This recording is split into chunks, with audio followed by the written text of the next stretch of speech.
Hey everybody, welcome back to game 2 between CrimsonAce and Iskarott. Iskarott won the first game with his Hunter deck, and CrimsonAce lost with his Warlock deck, and it looks like they're ready to play. Let's go in and spectate them.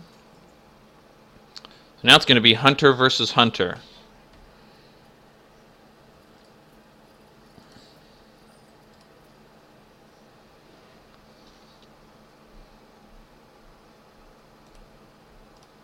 So yeah, you can see the bracket right here.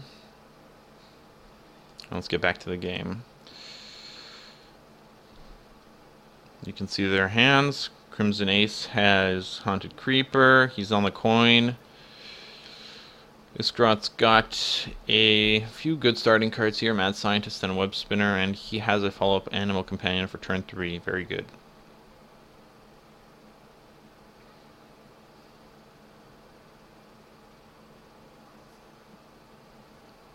It's interesting that CrimsonAce didn't play anything turn 1. He didn't even coin out the Haunted Creeper. I guess he wants to buff the Undertaker. So I guess his play here would be Undertaker coin into Haunted Creeper.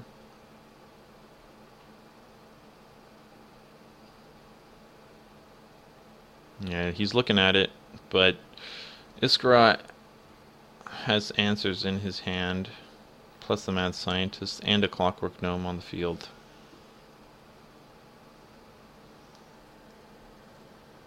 Iskarott picks up a Direwolf Alpha. That'll be able to clear the Undertaker. So he might trade the Mad Scientist just to get the secret out. Maybe he puts less value on the Gnome. Yeah, I guess he gets rid of the Gnome.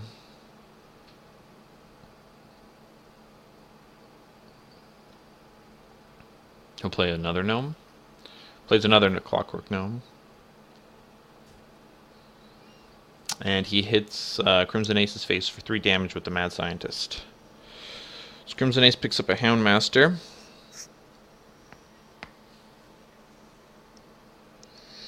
Let's see, what would be the best play here? Perhaps silencing the Mad Scientist, or, yeah, using the Animal Companion. That would probably be the best case right here, getting a 4/4 taunt.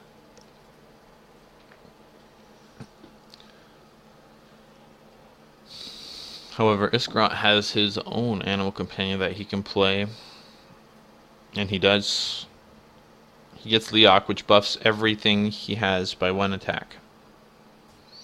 Therefore, he's able to trade a Mad Scientist for the 4/4 taunt. He uses a spare part card, the +1 health on his wolf, and just hits CrimsonAce for 3 damage. It's the CrimsonAce now. Perhaps his play here would be to use the Freezing Trap or even use a Hunter's Mark to get rid of the creatures. But Iskarott has a Snake Trap down. And CrimsonAce knows that Snake Trap was played last game.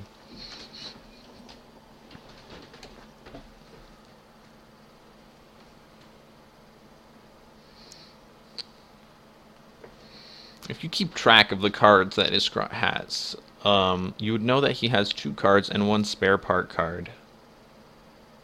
It looks like he has 3 cards to CrimsonAce, but the reality is that one of those cards is a spare part card.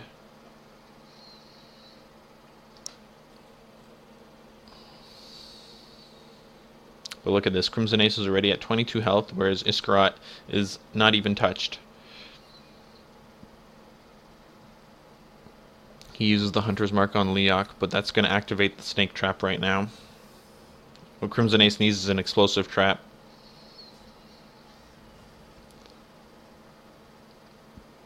He's going to silence the Ironbeak Owl. Or rather, he's going to silence the Direwolf Alpha. And finally gets a shot off on Iskarott. Iskarott draws a Houndmaster of his own. He'll be able to use that against either the snakes or the Direwolf Alpha. He can bring it to a 4/4 taunt. And that'll deal a lot of damage. He can do that plus play a Web Spinner.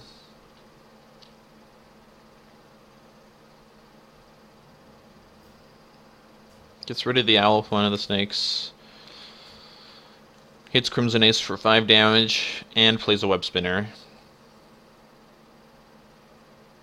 CrimsonAce's turn. He picks up a Hunter's Mark. Unfortunately, he doesn't really have anything to play or to attack with to take advantage of the Hunter's Mark. He can't even buff anything with a Houndmaster. He just decides to play the Houndmaster like that. Houndmaster gives a friendly beast +2/+2 on taunt, but since there's no beasts on CrimsonAce's field, he can't take advantage of the battle cry.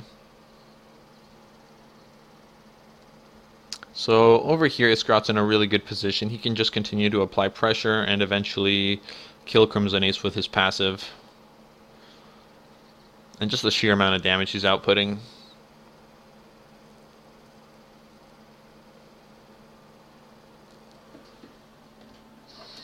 If CrimsonAce does lose this one, his last deck appears to be a mage.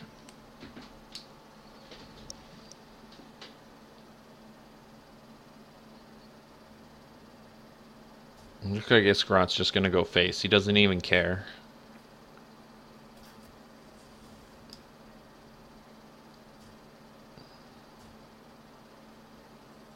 He doesn't even need to play the Glaive Zuka or anything else.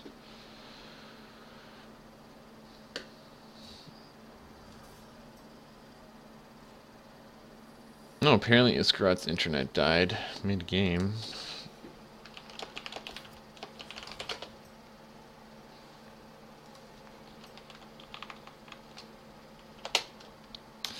It didn't really stuff his performance, though.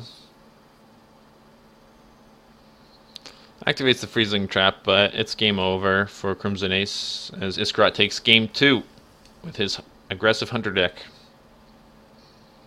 It's a dominant performance by Iskarott so far.